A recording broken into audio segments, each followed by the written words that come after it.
नमस्कार, जय जोहार, जय छत्तीसगढ़। मैं हूं सर्वेश सिंह और न्यूज़ T20 देखना आप प्रारंभ कर चुके हैं। दोस्तों, लोकसभा चुनाव के कुछ रोचक तथ्य की इस कड़ी में आज हम आपको कांकेर लोकसभा क्षेत्र के कुछ रोचक तथ्यों से अवगत कराएंगे।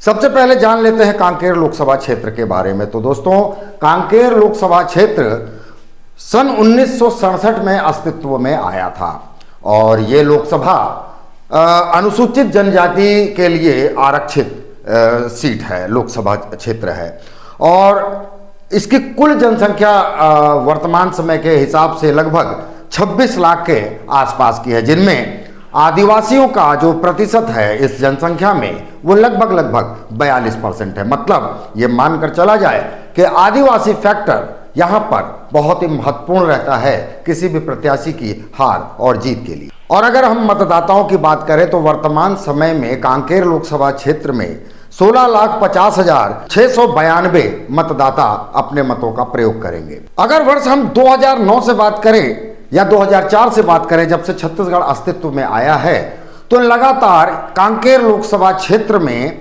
भारतीय जनता पार्टी ने ही अपनी जीत दर्ज की है।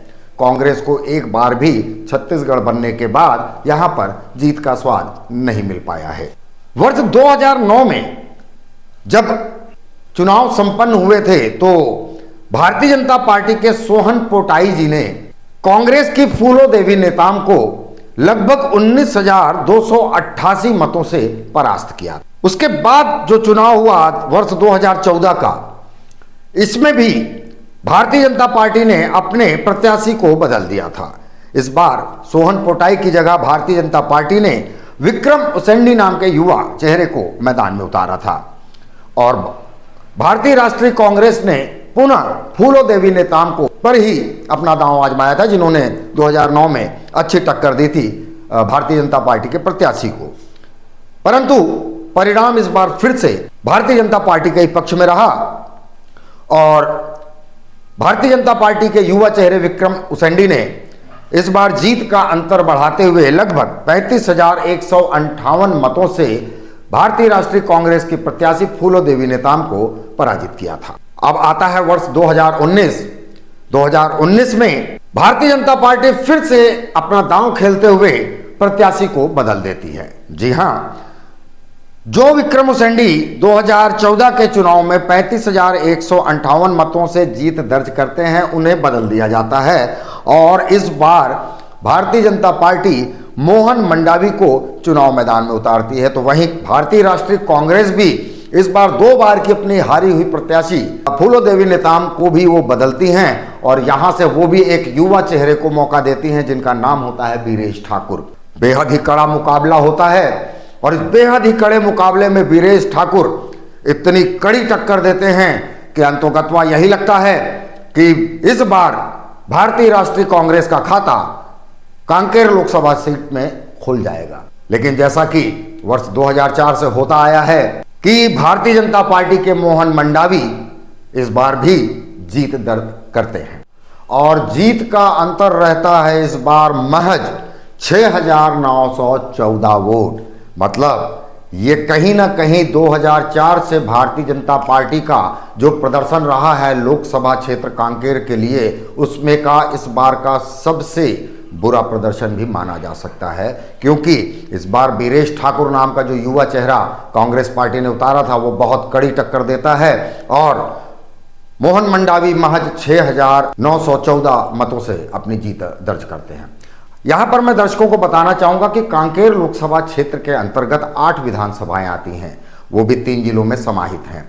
पहला जिला पड़ता है धमतरी, जिसकी सिहावा विधानसभा क्षेत्र कांकेर लोकसभा क्षेत्र के अंतर्गत आती है। इसी प्रकार से बालोद जिले की संजारी, बालोद, डोंडी, लोहारा और गुंडरदेही विधानसभाएं भी इसी लोकसभा क्षेत्र में आती हैं और कांकेर जिले के ऑलरेडी अंतागढ़, भानु प्रतापपुर, कांकेर और केसकाल विधानसभा क्षेत्र इसी कांकेर लोकसभा क्षेत्र के अंतर्गत आता है। तो 2019 का जो ये चुनाव मोहन मंडावी भारतीय जनता पार्टी के महज 6,914 वोटों से जो जीतते हैं, इसके बाद इस परिणाम के बाद भारतीय राष्ट्रीय कांग्रेस के बहुत सारे दिग्गज नेता इस आत्ममंथन में जब जुटते हैं कि आखिर हमारी हार वो भी इतने कम वोटों से कैसे हुई, तब पता चलता है कि 8 विधानसभा क्षेत्रों में भारतीय राष्ट्रीय कांग्रेस के वीरेश ठाकुर ने काफी अच्छा प्रदर्शन किया था, लेकिन एक विधानसभा क्षेत्र जो कि अंतागढ़ नाम की विधानसभा क्षेत्र थी और आदिवासी बाहुल्य क्षेत्र पड़ता है, वहां पर कांग्रेस पार्टी का प्रदर्शन बेहद ही कमजोर रहा था और यही रहा असर कि उन्हें हार का इस बार भी सामना करना पड़ा। अब आ जाते हैं वर्ष 2024 पे।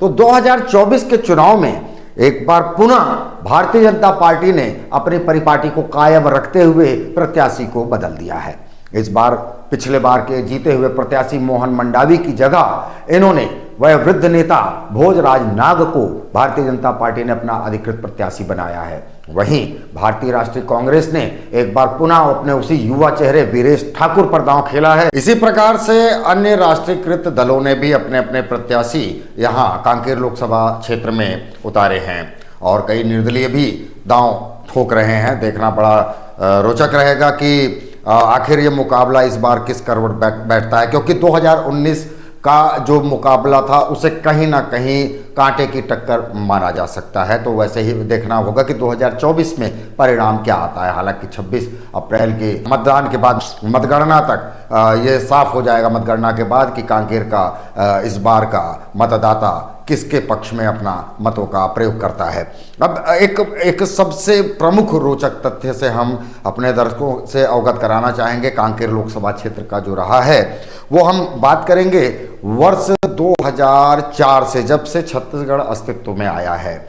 तो हम आपको यहाँ बताना चाहेंगे कि वर्ष 2004 से लेके वर्तमान समय तक अगर हम बात करें सभी लोकसभा चुनावों की, तो यहाँ पर आधी आबादी मतलब महिला मतदाताओं का जो वोटिंग प्रतिशत है वो प्रत्येक चुनाव में बढ़ते क्रम पे रहा है। जी हाँ, हम जो बता रहे हैं उसे बड़े ध्यान से सुनिएगा कि इनका महिला मतदाताओं का जो मत प्रतिशत रहा है वो बढ़ते क्रम में रहा है। जिसका आंकड़ों पे अगर नज़र डालें तो 2009 में जहां 53.81 महिला मतदाताओं ने अपने मतों का प्रयोग किया था, तो ये क्रम 2014 में 69.05, जी हाँ 69.69.05% पे पहुंच गया था।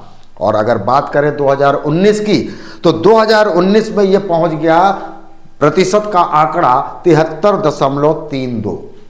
इसको देखकर कहा जा सकता है कि कांकेर लोकसभा क्षेत्र में हार जीत को तय करने में महिला मतदाताओं का सबसे बड़ा योगदान रहता है। और शायद यही वजह है कि भारतीय जनता पार्टी और भारतीय राष्ट्रीय कांग्रेस पार्टी दोनों ही अपनी अपनी महिलाओं से संबंधित योजनाओं को बड़ी ही प्रमुखता से पूरे लोकसभा क्षेत्र में प्रचारित और प्रसारित करवा रहे हैं।